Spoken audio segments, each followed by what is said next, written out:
Ayo jalan kaki dari mana? Dari Lorong Rakyat dekat rumah kami kan jembatan musim 4 ini. Ngapo jalan kaki ini? Kan tidak perlu jauh kan, misalnya ke pasar ke-16 bisa ke kiri baik, itu kan pasar Kuto. Oh ayo dari pasar Kuto. Tidak dari sini ke sana. Balik lagi dari sana ke sini. Sudah nyoba pakai kendaraan yuk? Belum, baru jalan kaki. Mana yuk dengan adanya jembatan musim 4 ini tanggapannya yuk sebagai warga Palembang? Lebih hemat biaya sih, tidak perlu lagi naik mobil apa angkot kan, kami kan bisa jalan kaki belok sini. Apalagi kami memang hobi jalan kaki. Oh gitu. Biasanya lewat Ampera yuk ke seberang. Iya, biasa lewat Ampera, misalnya lewat Ampera kan stop naik mobil dulu.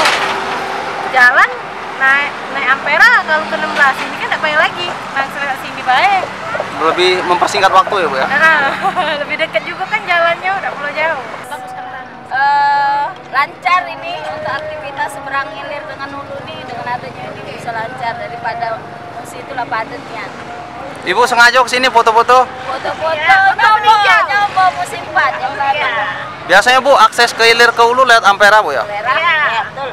Dengan adanya jembatan musim 4 ini? Macet di sana, namun sini lancar. Kami sudah makan. Bangun lagi kemacetan.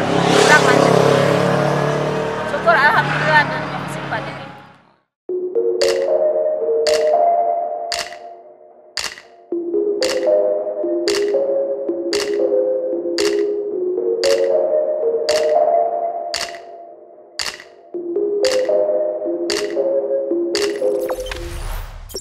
Jangan lupa subscribe, share, komen, dan like ya.